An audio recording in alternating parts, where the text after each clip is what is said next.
शेतकरी मित्रांनो, आता हा जो प्लॉट आहे याच्यामधील 2 फुटाचं अंतर मिळून सुद्धा गेलेलं आहे आणि याला लागलेली फुलाची संख्या जवळपास 1000च्या प्लस 1000च्या पुढे आहे आणि याला लागणारे घाटे सुद्धा खूप जास्त प्रमाणात आहे। याच्या फांद्याची साईड याची फांद्याची जी साईज फांद्या आहेत तर आपली जी बाकीच्या हरभरा आहे त्याच्यापेक्षा दुप्पटने जास्त आहेत आणि याचे जे व्यवस्थापन आहे तर मी सुरुवातीपासून ऑर्गॅनिक पद्धतीने केलेले आहे। जे काही रासायनिकचा तुमचं थेंबर औषध फवारणीमध्ये सुद्धा मी याचा वापर केला नाही, थेंबर सुद्धा औषधाचा वापर नाही आणि अशा प्रकारे माझ्या शेतामध्ये माझ्या शेताचा हरभरा आहे। तर याला जवळपास माझ्या पद्धतीने 1500 रुपये 3 फवारण्या झालेल्या आहेत आतापर्यंत आणि याला 1500 रुपये खर्च आलेला आहे। तर कमी खर्चामध्ये आपण शेती कशा प्रकारे करू शकतो आणि जास्त उत्पन्न कशा प्रकारे काढू शकतो त्यासाठी तुम्ही मला संपर्क करू शकता आणि मी या पिकाचं व्यवस्थापन सुरुवातीपासून कसं केलं मी थोडक्यात तुम्हाला सांगू शकतो।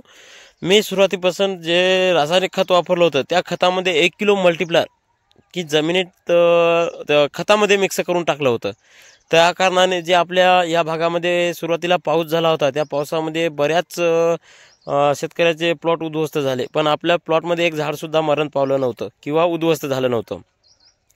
आणि सुरुवातीला बीज प्रक्रिया सुद्धा मल्टीप्लायरची केलेली आहे, कारण मल्टीप्लायरची बीज प्रक्रिया केल्यानंतर जे निघणारा कोळंबे टळसर निघतो आणि जवळपास लसलशीत निघतो आणि चांगल्या प्रकारे निघतो किंवा उगवणशक्ती 100% होते किंवा 99% उगवणशक्ती होते। तर त्याच्यानंतर 18व्या दिवसापासून आपण मल्टीप्लायर, कवच मॅक्स आणि त्याच्यासोबत आपल्याजवळील एक ऑर्गॅनिक कीटकनाशक म्हणजेच ज्या फवारण्या सर्व त्याच्यावर ऑर्गॅनिक पद्धतीने केली आहे। तर जवळपास 3 फवारण्या झालेल्या आहेत, 1500 रुपये खर्च झालेला आहे आणि कमी खर्चामध्ये मी माझ्या शेतामध्ये असं हे पीक काढलेलं आहे। याच्या व्यतिरिक्त मी कोणतंही रासायनिक औषध किंवा थेंबर औषधाचा सुद्धा याच्यावर प्रयोग नाही।